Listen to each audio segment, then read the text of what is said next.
حي على الفلاح.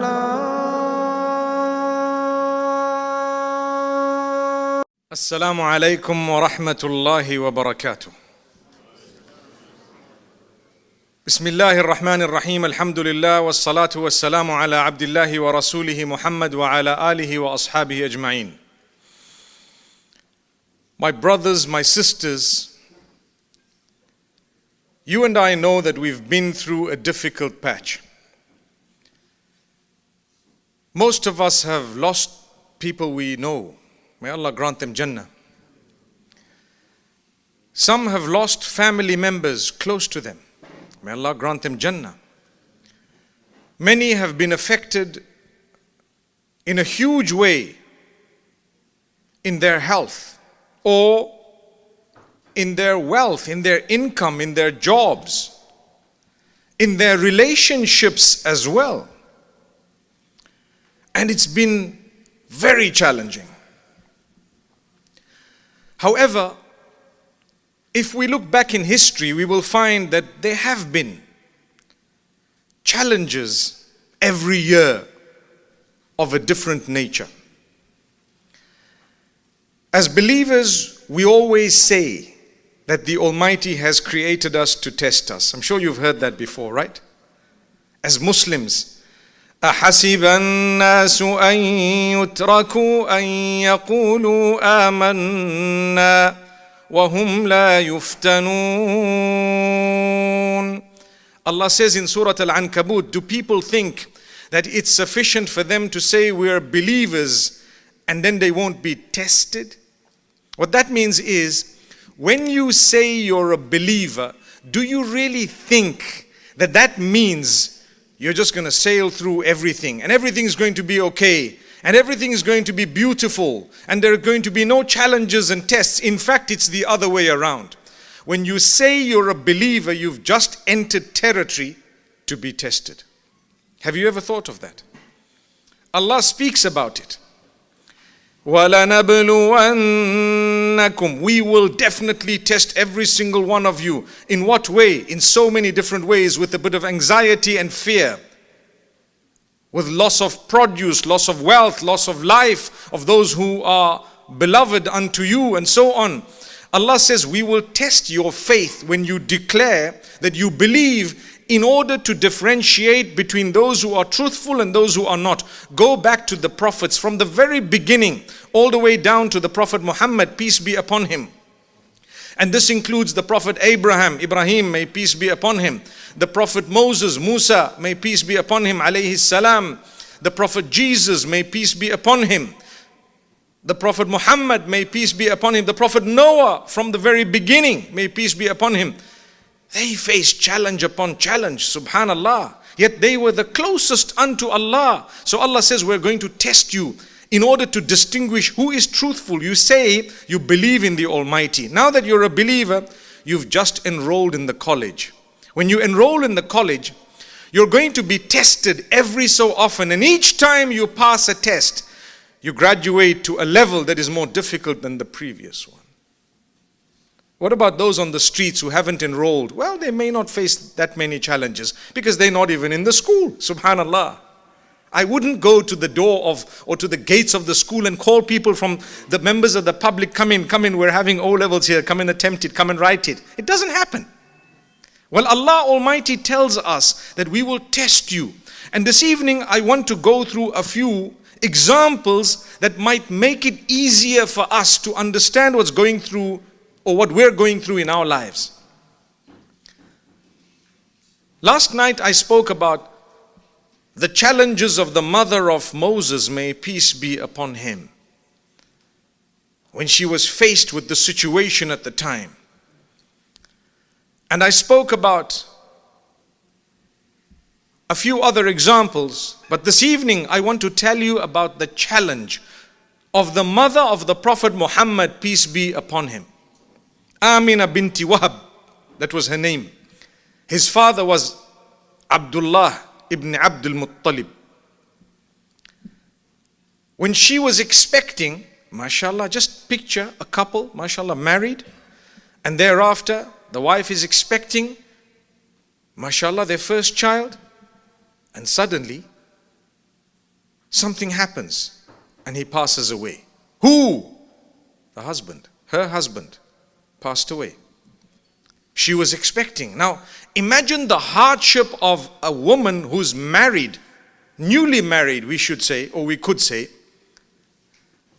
and she's expecting the excitement of the expectation, or the pregnancy, should I say, and thereafter, here's this man who is the father of the child in the womb, and the husband, loving man, amazing man, beautiful individual, and he passes on.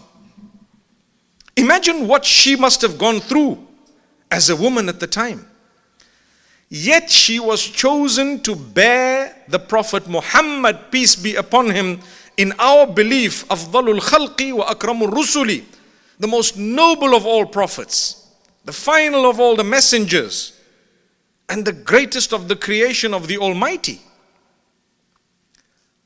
And yet, his father passed on before he was born.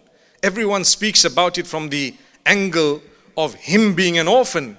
Today, I'm speaking about it from the angle of her being a widow. Who was that? The mother. The mother of whom? No ordinary person. And that's why we say, in the absence of one parent, perhaps the child, if taken care of and provided for and counseled in the correct direction, would surpass those who may have had both parents. Example of it is with Muhammad, may peace be upon him. Subhanallah.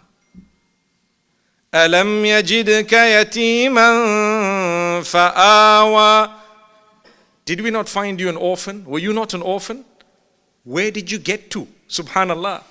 So if you have a parent missing in your life, be it through death or whatever else it may be, out of your control, may Allah make it easy for you and comfort you.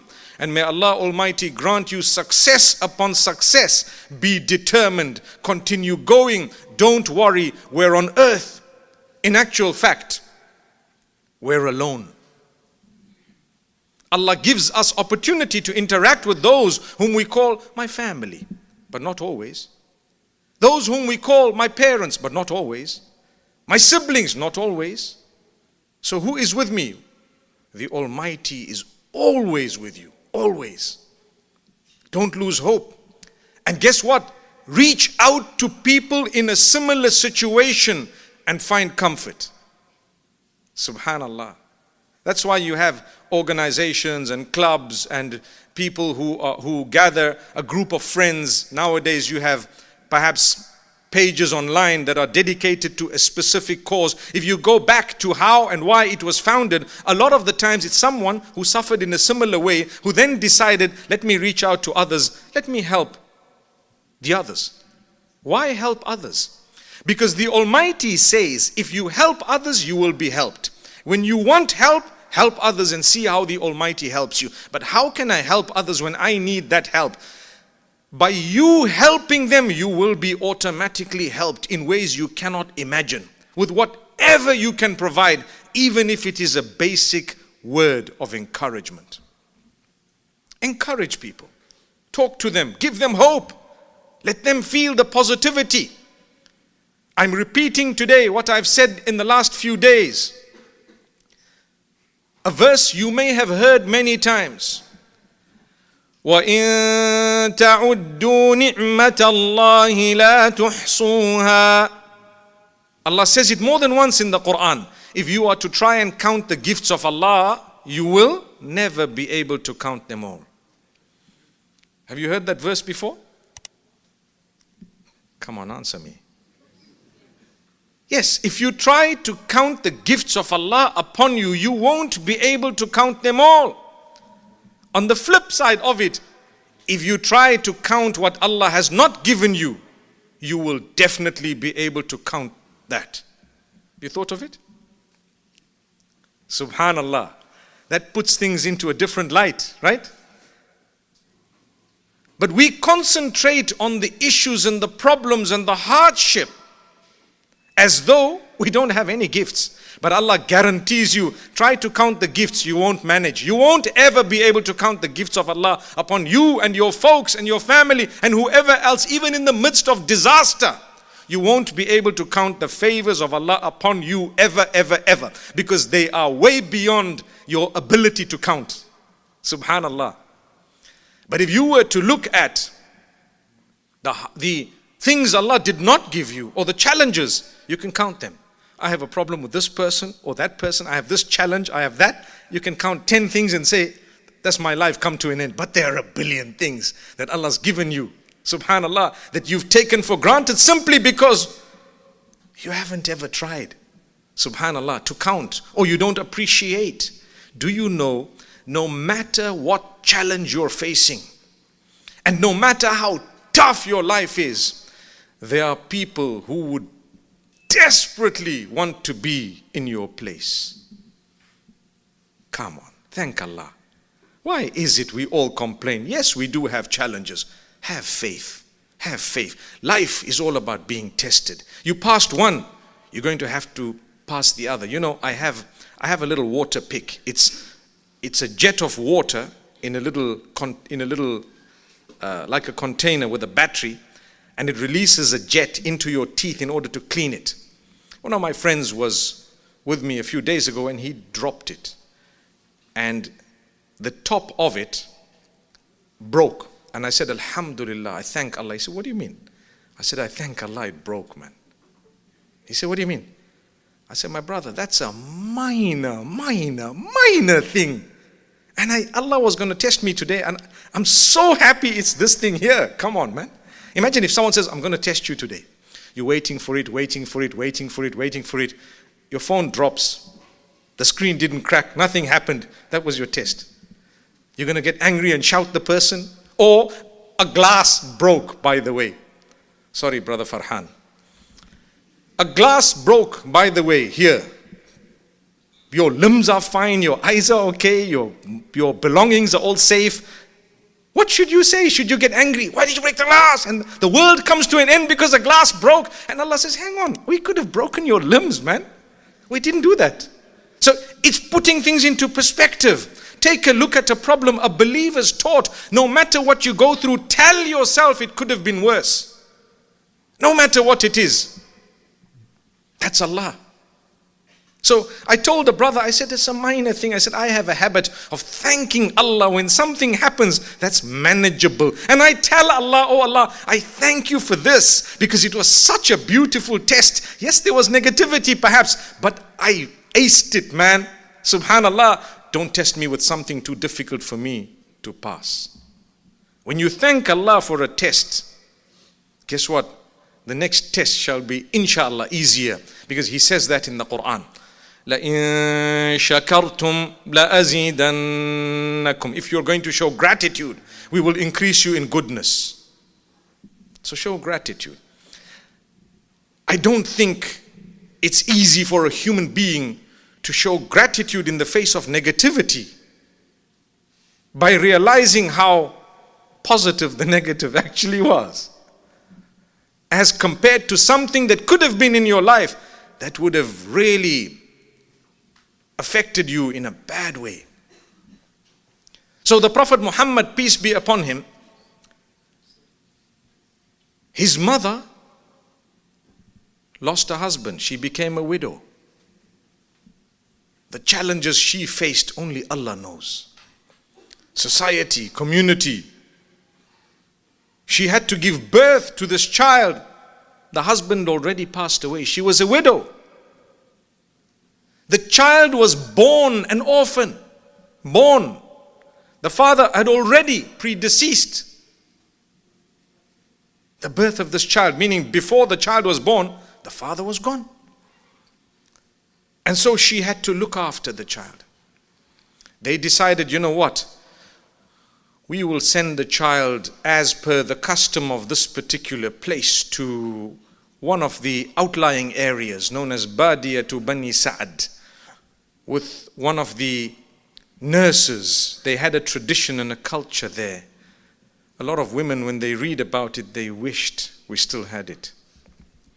Imagine giving your newborn child away to be suckled and to be taken care of, and you bring them back when they're okay. And wow. Thank you so much for listening to this short message. I pray that it has increased you in a little bit of motivation and hope, and the same applies to all of us. Jazakumullah khair. Assalamu alaikum wa rahmatullahi wa barakatuh.